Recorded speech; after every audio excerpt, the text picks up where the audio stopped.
Means E3.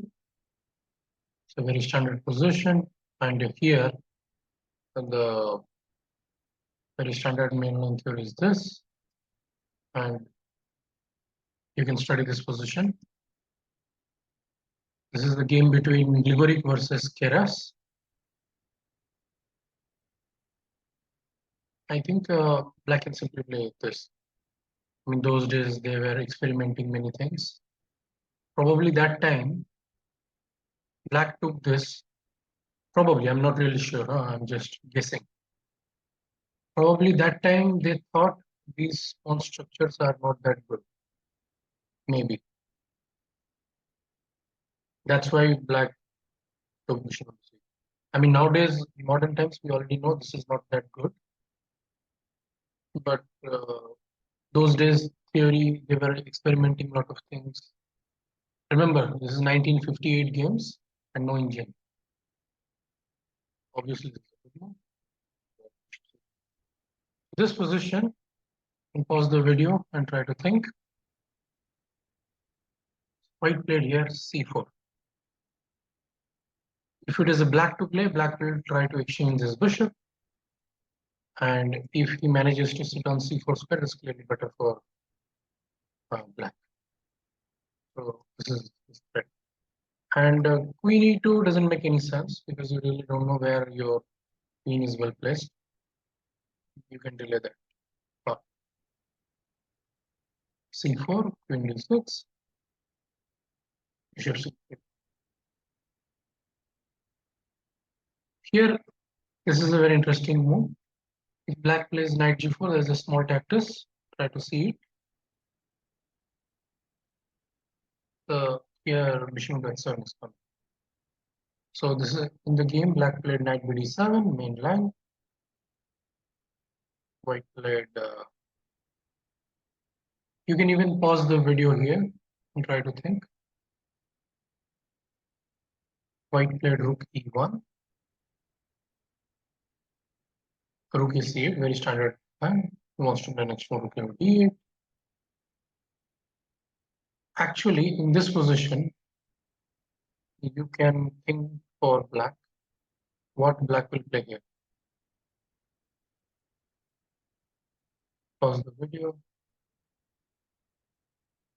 In this position, the correct move is for Black to play queen f4.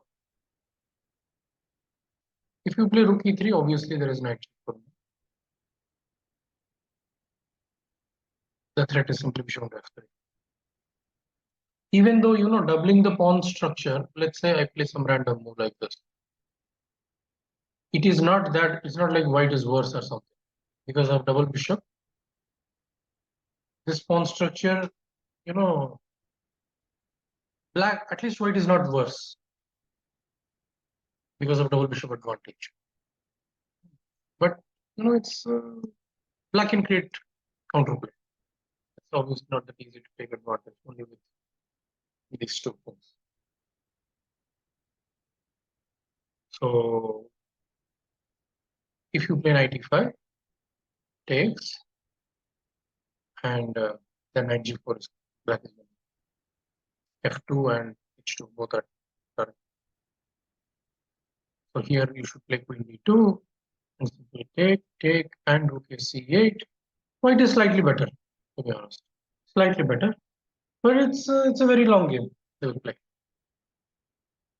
Instead, Black played the most obvious mechanical move. Soon you will understand. This position, think and try to find the best plan for white.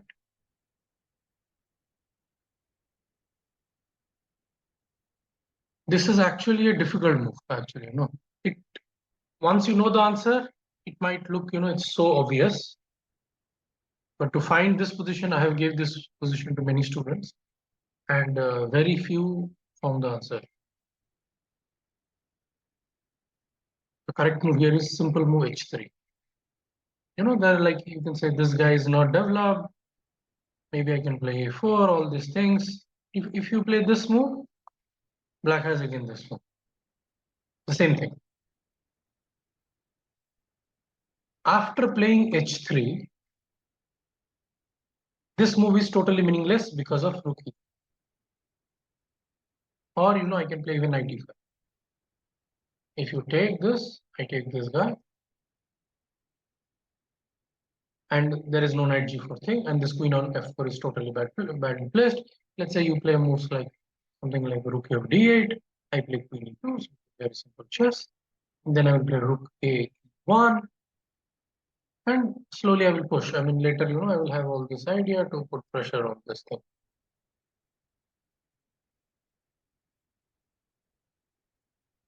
So here, white cannot do knight e5, and he cannot play rook e3, and bishop f3 is a serious threat. If you notice this position, there's a saying called when you have space advantage, you should try to keep pieces.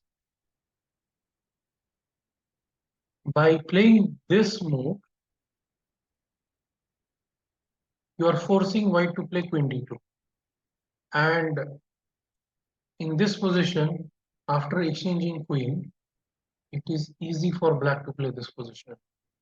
I mean, if you see the game, what happened in the game, you will realize black soon ran out of plans. I mean, he played this most obvious move, and white played.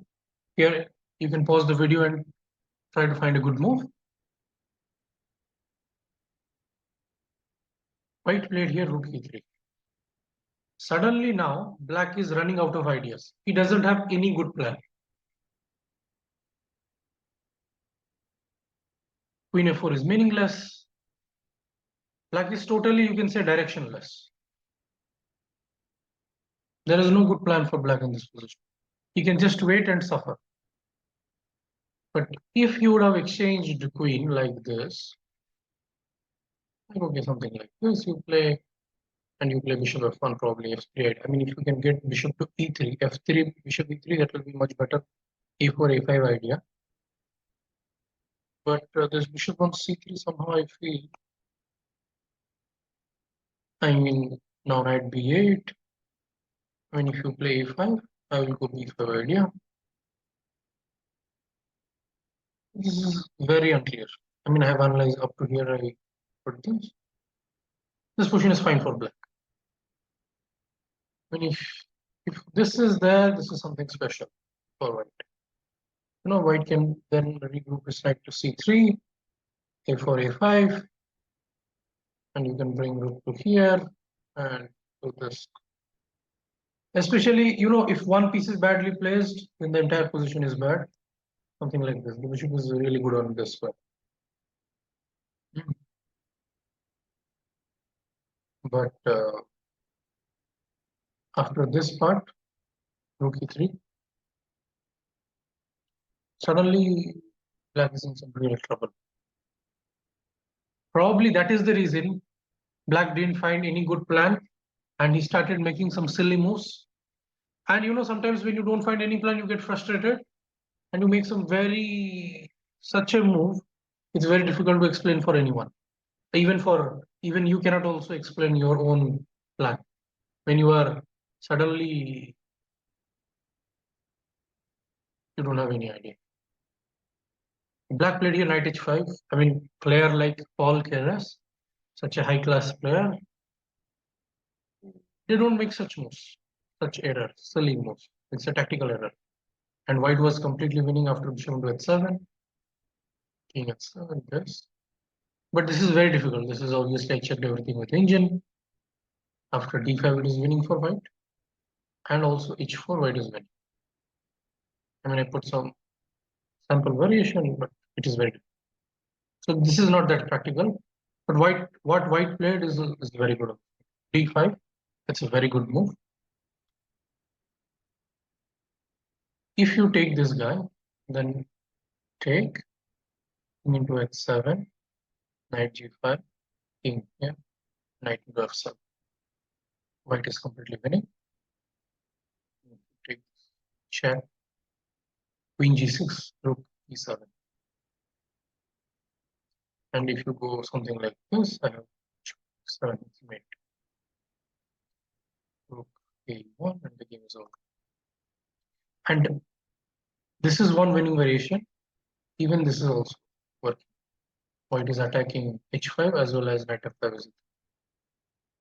If you take this,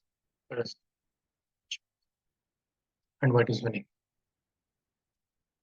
So this position after d5, black played knight c5,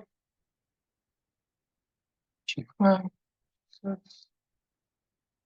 and now this is very, very dangerous. Finish. Even this is also winning.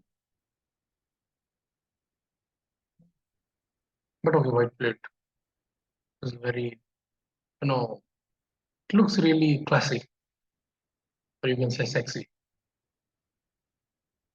I really like this.